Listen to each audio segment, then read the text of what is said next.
നല്ല ആവി പറക്കുന്ന ഇഡ്ഡലിയുടെ കൂടെയും അതുപോലെ നല്ല ചൂട് ദോശയുടെ കൂടെയും അതും എല്ലാം എന്നുണ്ടെങ്കിൽ ഇതുപോലത്തെ നല്ല മൊരിഞ്ഞ അടദോശയുടെ കൂടെയൊക്കെ കഴിക്കാൻ പറ്റിയൊരു സിമ്പിളായിട്ടുള്ള ടേസ്റ്റി ആയിട്ടുള്ളൊരു കിടിലൻ തക്കാളി ചട്നിയുടെ വീഡിയോ ആണ് കേട്ടോ ഇന്ന് നമ്മൾ അപ്ലോഡ് ചെയ്യാൻ പോകുന്നത്.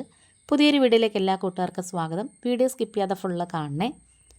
ഞാനിവിടെ ഒരു 5 അല്ലി വെളുത്തുള്ളി തൊലി കളഞ്ഞെടുത്തതും ഒരു വലിയ തക്കാളിയും 2 മീഡിയം സൈസിലുള്ള സവോളയും കൂടി എടുത്തിട്ടുണ്ട്. എല്ലാം ഇതുപോലെ ഒന്ന് ചെറുതായിട്ടൊന്ന് അരിഞ്ഞ് വെച്ചിട്ടുണ്ട്.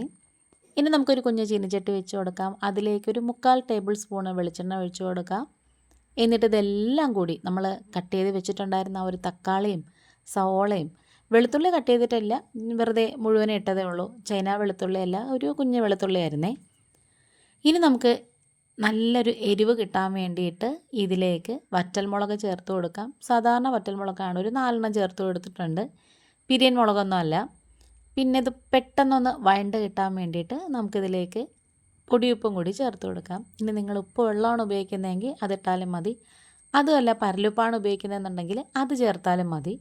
ഇനി ഇതെല്ലാം കൂടി നന്നായിട്ട് ഇങ്ങനെ വഴണ്ട് വരുന്ന സമയത്ത് ഏകദേശം 1 ടേബിൾ സ്പൂൺ വീതം കപ്പലണ്ടി തൊലി കളഞ്ഞതും പൊട്ടുകടല ഉണ്ടല്ലോ, നമ്മൾ പൊരികടല എന്നൊക്കെ പറയും, അതും കൂടി ചേർത്ത് കൊടുക്കാം.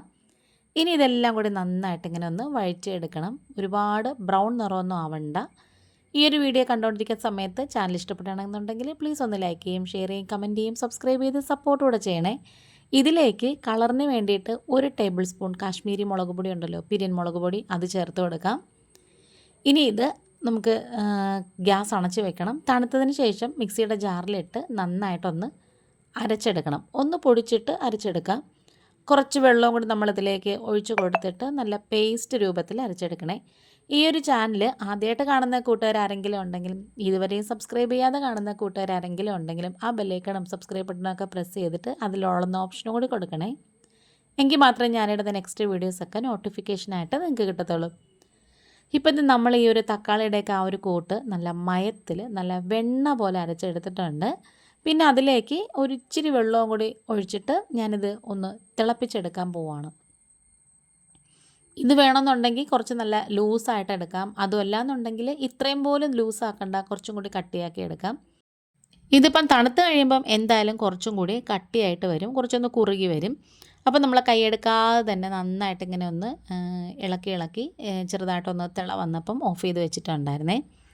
ഇനി ഒരു കുഞ്ഞ് കൈച്ചട്ടി വെച്ച് കൊടുത്തതിന് ശേഷം അതിലേക്ക് 1 ടീസ്പൂണ് വെളിച്ചെണ്ണ ഒഴിച്ചു കൊടുക്കാം.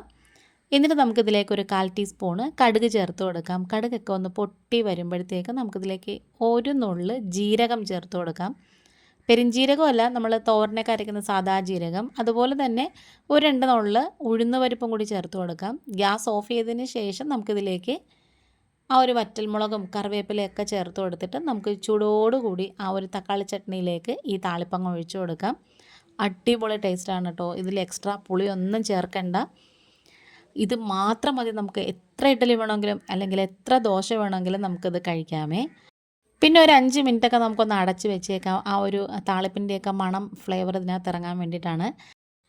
ഈസി ആയിട്ടുള്ള തക്കാളി ചട്നി ഇപ്പോൾ റെഡി ആയിട്ടുണ്ട്. വീഡിയോ വൈൻഡപ്പ് ചെയ്യാറായി. ഇന്നിപ്പോൾ ഇത്രയേ ഉള്ളൂ. വീണ്ടും വരാം. Thanks for watching.